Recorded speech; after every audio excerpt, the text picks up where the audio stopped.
Andrei Makin, bonjour, vous êtes l'invité de la librairie La Galerne pour votre roman Une femme aimée, publié par les éditions du Seuil. Votre roman est l'histoire d'un cinéaste, Oleg Erdman, obsédé par Catherine II de Russie, qui veut tourner un film sur elle et qui se demande comment tourner un énième film sur la Grande Catherine. Vous vous êtes certainement posé la même question. Comment écrire encore sur Catherine II ? Oui, il est fasciné par cette femme et la première démarche d'Erdman est très simple. Pourquoi ne pas écrire quelque chose de classique ? C'est-à-dire tout simplement raconter l'histoire mystérieuse, secrète, invraisemblable, incroyable de cette femme. Une femme qui était un immense stratège politique et qui, dans sa vie privée, s'est démarquée des autres en ayant cette existence très libre. Pour l'époque, c'était une femme émancipée, il avait des dizaines d'amants, et Erdman se dit, mais finalement, ça me suffit. Ça me suffit pour construire un bon scénario. Je la montre donc telle une Messaline russe, une femme qui est obsédée par le sexe, une femme qui réforme la Russie, et ces deux facettes me suffisent. Mais au cours de son écriture, il comprend que ce n'est pas suffisant. Dans votre livre, on va et vient entre la Russie du XVIIIe siècle de Catherine II et celle du XXe. Deux périodes déterminantes de son histoire qui sont à la fois effervescentes et brutales. La première permet-elle, selon vous, de mieux comprendre la deuxième ? Je pense qu'on ne peut pas comprendre la Russie actuelle sans ce prisme catherynien. Sans ce siècle catherinien, comme disent les Russes. Tout un siècle est caractérisé par l'existence même de la tsarine.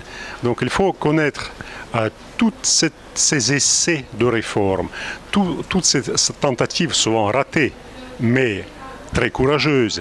Il faut comprendre comment elle a émancipé la Russie, comment elle a émancipé les femmes, pourquoi son ami a pu devenir, ni plus ni moins, mais la secrétaire permanente, la présidente de l'Académie russe. Donc sans voir la modernité de l'action de Catherine, on ne peut pas comprendre la Russie d'aujourd'hui. Votre personnage principal, Oleg, est né en 1954.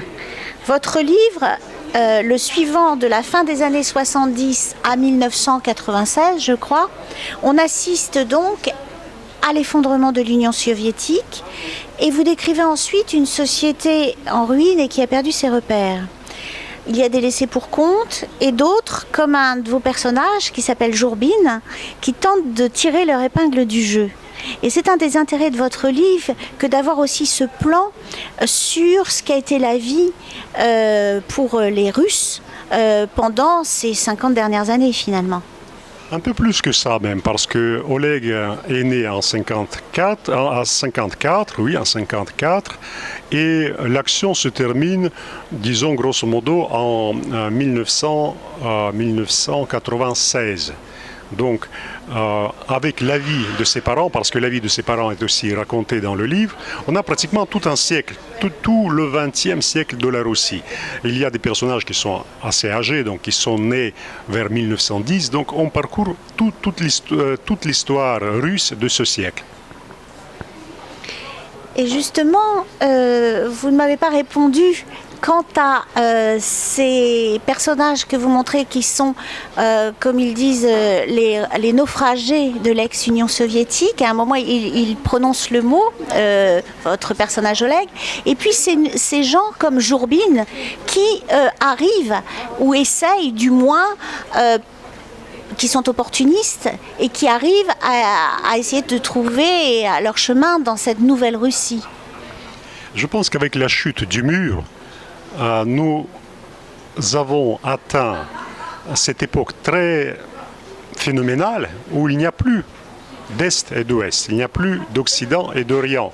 Les Russes ont toujours été rejetés derrière le mur de Berlin, mais avec la chute de ce mur, à mon avis, nous sommes dans la même barque maintenant. Et ce qui arrive aux Russes, vous arrive aussi. Vous avez parlé des laissés pour compte. Avec 4 millions de chômeurs en France, il y en a quand même pas mal aussi de laisser pour compte en France. Donc nous avons les mêmes problèmes, sauf que les Russes essaient maintenant de rattraper l'Occident. Ils le font de façon parfois brutale, parfois caricaturale, et Jourbine que vous évoquez, c'est l'un de ces personnages, une sorte de quintessence de l'esprit russe d'aujourd'hui, avec cette agressivité, avec des moments de tendresse, avec ce passé soviétique qu'il n'arrive pas à évacuer. Donc c'est un personnage pour moi extrêmement important. Il symbolise la Russie d'aujourd'hui. On assiste dans votre livre à la gestation d'un film et à son tournage en Union soviétique, puis au tournage d'une série télévisée. D'ailleurs, les deux ont le même sujet, c'est-à-dire avec Catherine II. Donc au tournage d'une série télévisée dans la Nouvelle-Russie. Et c'est passionnant de voir l'évolution du statut de l'artiste à travers le personnage d'Oleg sous ces régimes différents. Une position que vous montrez d'ailleurs toujours inconfortable, voire intenable. Beaucoup de choses ont changé pour une raison très simple. En Russie, traditionnellement, en Union soviétique aussi, l'artiste, c'était un prophète. Il avait une position extrêmement difficile à tenir face au régime. Mais pour le peuple, pour les lecteurs, pour les auditeurs, pour les spectateurs, un artiste, c'était un dieu qui envoyait des messages d'une grande importance. Et donc, il était très écouté. Jamais en Russie, vous n'entendrez quelqu'un parler du prix du livre. Ça n'existait pas. Le livre était là où il n'était pas là, mais l'essentiel c'était de l'avoir. Donc il n'y avait pas du tout cette approche mercantile pour tout ce qui était artistique. Cette approche mercantile, on le retrouve maintenant, parce que les deux univers, comme je vous ai dit, ils ont fusionné, l'Est et l'Ouest, et maintenant nous avons la même approche. Ce qui est beau, ce qui est vrai, c'est ce qui se vend, hélas. Mais il y a des résistants parmi cette cohorte d'artistes qui essaient de contrecarrer cette tendance. Vous écrivez, vous lisez. Quel livre ou auteur souhaitez-vous partager avec nous? Je vous conseillerais les livres d'Ivan Bounin. Ivan Bounin, prix Nobel 1933, un grand styliste russe, grand ami de Tchekhov.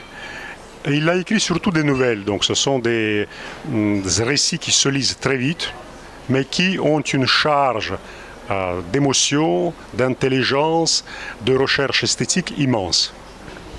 Merci beaucoup, André. Merci à vous.